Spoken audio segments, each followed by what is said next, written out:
नमस्ते दोस्तों। आज मैं जो सवाल करा रहा हूं ये प्लेलिस्ट में मिलेंगे आपको ग्रुप डी 2025 की में, क्योंकि मैं सभी क्वेश्चन ग्रुप डी 2025 के लिए बना रहा हूं और प्रॉफिट और लॉस के सभी टाइप क्लियर करा रहा हूं। तो कल मैंने जो वीडियो बनाया था प्रॉफिट लॉस का पार्ट 1 था, आज आपके लिए रहेगा पार्ट 2। लेकिन पार्ट 2 पार्ट 1 में इस तरीके से नहीं डाल रहा कोई भी वीडियो। आपको ग्रुप डी की तैयारी कर रहे हो, प्लेलिस्ट खोलना है ग्रुप डी 2025 का, उसमें सभी क्वेश्चन मिलेंगे आपको, सभी चैप्टर से मिलेंगे। ठीक है, तो वहां से तैयारी कर लेना। चलिए स्टार्ट करते हैं। पहला सवाल, 12 वस्तुओं का विक्रय मूल्य 9 वस्तुओं के क्रय मूल्य के बराबर है, तो लाभ अथवा हानि प्रतिशत ज्ञात करें। ठीक है, बहुत अच्छा सवाल। कहा है 12 वस्तुओं का विक्रय मूल्य, विक्रय मूल्य का मतलब सेलिंग प्राइस। ठीक है, 9 वस्तुओं के क्रय मूल्य, 9 वस्तु क्रय मूल्य का मतलब कॉस्ट प्राइस कि क्या है, बराबर है, तो बराबर ले लीजिए। अब देखिए इधर क्या है, सेलिंग प्राइस है। जब मैं कॉस्ट प्राइस को बराबर के इधर लाऊंगा तो सेलिंग प्राइस के बटे में कॉस्ट प्राइस हो जाएगा। अब कॉस्ट प्राइस तो इधर आ गया, तो इधर 9 बच गया और 12 को इधर लेके जाएंगे तो 9 के बटे में 12 आ जाएगा। ठीक है, अब देख लीजिए कॉस्ट प्राइस 12 रुपये है और सेलिंग प्राइस 9 रुपये है। अब हम 12 रुपये की चीज को 9 रुपये में बेच रहे हैं, तो 3 रुपये कम में बेच रहे हैं, तो हमको 3 का हानि होगा। ठीक है, हमको 3 रुपये का नुकसान होगा। कितने पे? हमेशा कॉस्ट प्राइस पे निकालेंगे नुकसान चाहे फायदा। कॉस्ट प्राइस 12 है और प्रतिशत में बताने के लिए 100 से गुना करेंगे। क्लियर है? तो 3 से 12 कट जाएगा 4 बार में, 4 से 100 को कटाओगे 25 बार में कट जाएगा। मतलब जो हानि होगा वो हमें 25% का होगा, 25% का, यानी कि सी ऑप्शन बिल्कुल सही है। अब देखते हैं अगला सवाल। अगला प्रश्न है 9 वस्तुओं का विक्रय मूल्य 12 वस्तुओं के क्रय मूल्य के बराबर है, तो लाभ अथवा हानि प्रतिशत ज्ञात करें। बोला है 9 वस्तुओं का विक्रय मूल्य, 9 वस्तुओं का विक्रय मूल्य, विक्रय मूल्य मतलब सेलिंग प्राइस, 12 वस्तुओं का क्रय मूल्य, क्रय मूल्य मतलब सेल कॉस्ट प्राइस कि क्या है, बराबर है। तो पहले क्वेश्चन की तरह कर लेंगे, ये सेलिंग प्राइस रहेगा, कॉस्ट प्राइस इधर लाएंगे तो कॉस्ट प्राइस बटे में आ जाएगा, इधर 12 बच गया और 9 को इधर लेके जाओ 12 के बटे में 9। अब देखो 9 रुपये की चीज को हम बेच रहे हैं 12 रुपये में, तो हम 3 रुपये ज्यादा में बेचेंगे, तो ज्यादा में बेचेंगे तो हमको फायदा होगा। ठीक है, फायदा होगा, तो हानि वाला ऑप्शन कटा दीजिए, ये हमारे आंसर नहीं हो सकते। ठीक है, चलिए 3 का फायदा होगा, फायदा हो चाहे नुकसान हमेशा कॉस्ट प्राइस पे निकलेगा। कॉस्ट प्राइस 9 है और प्रतिशत के लिए 100 से गुना करिए। 3 से कटाएंगे 9 को 3 बार में और 3 से कटाएंगे 100 को, तो 33.1/3 बार में कटेगा। ये आपके प्रश्न का बिल्कुल सही जवाब हो गया, पहला ऑप्शन। अब देखते हैं अगला सवाल। अगला सवाल है 25 संतरे बेचने पर एक दुकानदार को 5 संतरे के विक्रय मूल्य के बराबर लाभ प्राप्त होता है, उसके लाभ का प्रतिशत ज्ञात करें।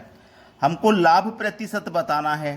ठीक है, लाभ प्रतिशत, तो कभी भी जब भी आप लाभ प्रतिशत निकालेंगे तो याद रखना जो प्रॉफिट है उसे लिखना, बटे में लिखना टोटल वस्तु। टोटल वस्तु कितनी है? 25 संतरे हैं, 25 लिखो। जब लाभ प्रतिशत निकालेंगे तो यहां माइनस आता है। ठीक है, और माइनस क्या करना है, जो प्रॉफिट है वो। ठीक है, और गुने कितना? 100। बस हो गया सवाल। कितना प्रॉफिट है भाई? 5 का, 5 लिखो, बटे में 25 माइनस 5 गुने 100। 5, 25 में से 5 गया 20 गुने 100। अब 20 से 100 कट जाएगा 5 बार में, 5 गुने 5 25, तो जो लाभ प्रतिशत है वो 25% का है। डी ऑप्शन हो गया सवाल का सही जवाब। जब लाभ प्रतिशत निकालते हैं तो यहाँ माइनस होता है और हानि निकालते हैं तो यहाँ प्लस होता है। ठीक है, चलिए अब देखते हैं अगला सवाल। अगला सवाल है 25 संतरे बेचने पर एक दुकानदार को 5 संतरों के विक्रय मूल्य के बराबर हानि होती है, उसकी हानि प्रतिशत ज्ञात करें। इस बार हानि प्रतिशत बताना है, तो कैसे बताएंगे? पिछले में तो प्रॉफिट था तो हमने प्रॉफिट लिया, यहाँ लॉस है तो लॉस लेंगे। टोटल वस्तु कितनी है? 25, हानि वाले में प्लस आता है, प्लस लॉस, और गुने कितना? 100। चलिए लॉस कितने का है? 5 का, 25 + 5 गुने 100। ठीक है, 5, 25 में 5 जोड़ा 30 गुने 100। 5 से 30 कटेगा 6 बार में, 6 से 100 को कटा दो, 6 कम 6, 4 बचेगा 40, 6 छिंग 36, 16। अब देखो 16 किस ऑप्शन में? एक ही ऑप्शन में, पहले में सवाल खत्म हो गया। अगर 2 में होता तो कोई बात नहीं, उसे भी कर लेते। अब देखते हैं अगला प्रश्न। अगला प्रश्न है एक दुकानदार 50% तथा 40% की दो क्रमिक छूट देता है, समतुल्य बट्टा ज्ञात करें। समतुल्य बट्टा, देखो जब आपके पास दो छूट हों या तीन छूट हों तो इसको सीखना बहुत ज़रूरी है। प्रश्न को करने के लिए एक फॉर्मूला मैंने पहले भी बताया है, x प्लस वाई, ठीक है, प्लस का एक्स वाई बटे में 100। ये फॉर्मूला मैंने पहले भी आपको बताया है। ये दोनों ही छूटें हैं, ये दोनों ही छूट हैं। ये आपका x है और ये y है। x कितना 50, लेकिन छूट है तो माइनस का।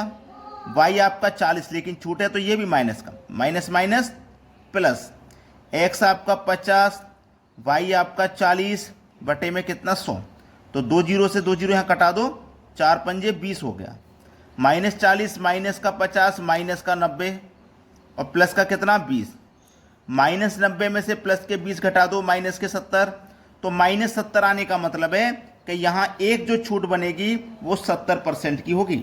ठीक है, 70% मिलेगा पहले ऑप्शन में। ये हो जाएगा सवाल का सही जवाब। अब देखते हैं अगला सवाल।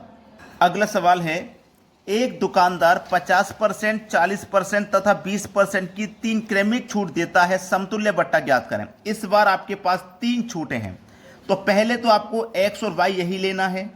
x और y आप यही लेंगे, ठीक है। चलिए, फॉर्मूला वही रहेगा, x प्लस वाई प्लस का एक्स वाई बट्टे 100।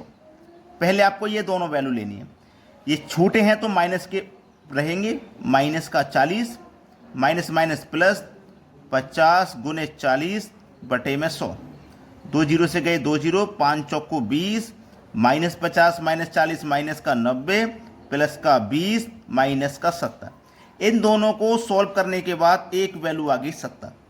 एक वैल्यू आ गई 70 दोनों को सॉल्व करने के बाद। तो ये जो एक वैल्यू आई है हम इसी फॉर्मूले में रखेंगे दोबारा, x प्लस वाई प्लस का एक्स वाई बटे में 100। ठीक है, अब देखो ये जो 70 आई है ना, इसका मतलब है x की वैल्यू है दूसरे, क्योंकि हमारे पास तीसरी छूट है ना, इसको भी सरल करना है। तो हमारे पास माइनस का 70, ये भी छूट है तो ये हमारे पास y है अब, और माइनस का 20, माइनस माइनस प्लस, x की वैल्यू 70, y की वैल्यू 20 बट्टे 100। 2 जीरो से आपने ये 2 जीरो कटा दिए, 7 दूने 14 आया। 70 और 20 मिला के माइनस का 90, और ये कितना प्लस के 14। 90 में से जब आप 14 को माइनस कर दोगे तो आपके पास कितना बचेगा, माइनस का 76।